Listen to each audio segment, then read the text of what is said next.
I'm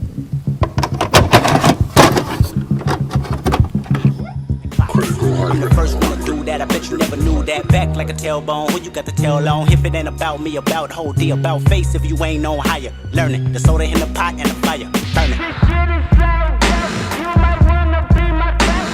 This shit is so dope. You might wanna be my. Ghost Super Mikami, The Great Paradise Battle is a fantasy action comedy film that has been directed by Atsutoshi Yumisawa. It has also been produced by Toe and Manga Entertainment in the year 1994. When vampires and ghouls roam the streets of Tokyo at night, an exorcist named Mikami saves the innocents from danger with her powerful allies, but soon unravels that there is even more powerful demons that awaits their challenge. I thought this movie was pretty good. In fact, very enjoyable in a way. Now, this movie caught me off guard a lot because by Manga Entertainment taking a part of producing this film, I was surprised how light this film had when it came to the blood and gore and exposure. But I want to look at it as them taking a step back of what they're known for because Manga Entertainment is known for their exposure, their blood and gore, their over-the-top violence, and their language. But Ghost Super Mikami, The Great Paradise Battle, this is them being a light-hearted visual of us taking a step back of just seeing what they can do in a more entertaining family gesture type of way. And I had no problem with it. In fact, I was actually getting feels of me watching a Marvel film. The anime pulls us in pretty quickly when Ghost Super Mikami and her allies begin to use Yokoshima as bait so they can lure the ghouls and the zombies out so they can cleanse them all.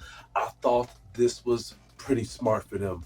For us newcomers that has not seen the series to see which of these characters can do certain techniques and stuff, if us get pulled in by their behavior. And I'm gonna have to say, even though this movie has done good with the pacing of each of these characters, I know enough for me to try to see how the series is. But I'm gonna have to tell you, there's still some characters on here that I did not just want to know more about them, but they stood out for me to the point where they made the film. Like Rieko Mikami, the main character herself. I love her character. Her character is witty, her character is smart, but at the same time, she does break the ice and break the fourth wall when she cracks over the top jokes and when she does these missions knowing that it's about the money, but at the same time, she has like a light-hearted gesture of how she does things out of place with her character. I thought it was a good way for make me believe that she's more realistic in a way because even though there are people that follow orders and they want things to be done their own discretion, but Kami is a person that like to look at things in the client's point of view. They know that she is going to try to overcome these obstacles, so at the same time she tries to reason with them. And if she doesn't do it by the way of her caring, then she cuts the price in half sometimes. Depends on how she feels. Yokoshima, as I mentioned, is one of the characters that stood out for me as well. His character, he is like the comedic aspect of this anime. Everybody cracks jokes on here and they pull their own weight of how they can keep you entertained. But Yokoshima is the character that likes to say out of line things. He's even a pervert at times, and at the same time, he likes to get away from danger. You're going to have a character in animes like this that is, that wants to be in a safe distance. And Yokoshima, even though he is a coward, they push him to be in the link of battle. I think he's one of the only characters on here that has common sense, but I do like his behavior. In fact, he had a big one of my favorite characters on this movie. Everybody else has pulled their weight to the point where they did not stand out for me. Again, I wanted to watch the series so I can see how all these characters are going to play out, especially since they done good with the pacing. But the two other characters that I did not mention that I really did love was Emi, and I can tell that she is Mikami's rival. And I wanted to see more of how her character is going to drive into this franchise, which hence makes me want to watch the show. And Dr. Chaos. Dr. Chaos, I'm gonna have to say that Dr. Chaos really made me be curious of his character, especially the cyborg that helps him out. Even though this anime is good when it comes to the pacing of the characters, I have to talk about the dialogue. I would highly recommend you people to watch this in Japanese. I know there are people that already watch their animes and OVAs and anime series in Japanese, but I am a known anime viewer when it comes to English dub. I mean,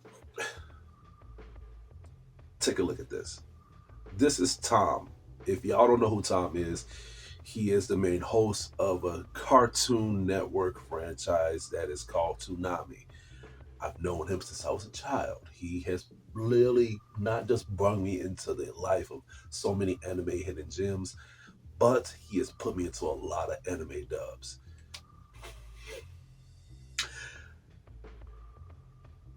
I'm saying this because I have seen the anime dubbed on Ghost of Mikami, and it is terrible. It is terrible. Everything about the series maybe could make it out for the film, but the English dub on here is bad, man, to the point where it was beginning to take the whole movie away from me to even enjoy it even further. I mean, this lip syncing is terrible to the point where you are not gonna believe any aspect of what the character's motivations or just their emotions is gonna get taken place. So bad, so to the point where the whole film and the character development itself was beginning to be corny to me. And we know each other. We go way back all the way to Chad Science in Newark, okay? The corny kid, right? I did not say that. Misquoted for sure. No, you did not hear me say I said we used to make fun of the name. But yeah. This is a must watch on Japanese. When I watched this twice, when I watched this in English dub, it really pulled me away from me liking it. But when I was watching it in Japanese, and thank God a friend of mine recommended me to watch this in Japanese, not only did the film was an indeed enjoyable ride for me, and all the characters was beginning to pull me in to the point where I was beginning to like them. It's day and night. It's a complete difference. Even the soundtrack is even different. It's a must watch in Japanese, period. Well, you're not corny anymore. Yo.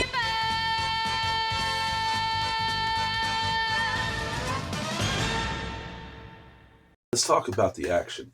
The action on here is good. The action on here is not really that impactful, with manga known for their action and over the top blood and gore, but it still makes up for it of what this film is based on. I was indeed on the hinges of these characters in their battle forms, especially when I was beginning to see how these characters was going to interact with these demons and how they was going to use their powers and stuff. It was a good way for me to get pulled in, actually. The enemies, though, they're good.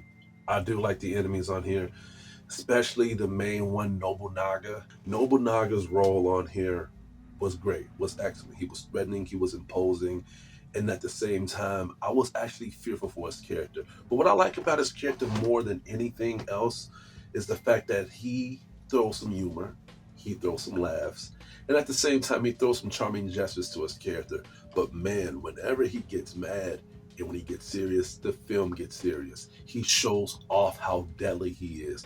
And there was even times where he would shapeshift and transform, and even made me even more engaged to his character, to even think that Mikami and her crew may not even get out of this alive. When he was transforming and shapeshifting, I was getting Dragon Ball Z feels, especially when it was in Planet Namek and Frieza was doing all those transformations. I was getting that from Nobunaga. But unlike Frieza, Nobunaga is actually more of a humor-sized gesture than being more threatening and imposing. But they know how to switch it on and off.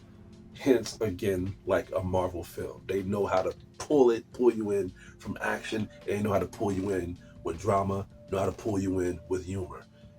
And they have done it well here. Overall, this film is great. I thought this film was fantastic.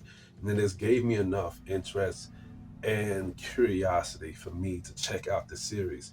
And I will check out the series, actually. It pulled me in to become a fan of the franchise when the series goes down in price. I'm gonna have to give the Super Mikami the Great Paradise Battle a B-. This was a breathtaker for me. That is so many anime reviews that I've done recently that was filled with blood, and I reviewed so many that was based on manga. So I might probably take a break from the from the blood of gore, because I'm beginning to be in a dark void right now, and it's not good, because when I'm in a dark void, my mind gets a little vulnerable, and I want to get myself out of that and think of some happy things. And I think Ghost Sweeper Mikami was a sign for me to wake up. You know what I'm saying? Get back into the field of happiness. Other than that, that's all. That's all I have to say for today. Please stay tuned for more upcoming reviews and videos. Hit it your way. This is Hugo, your Critic teacher, and you guys have a good day.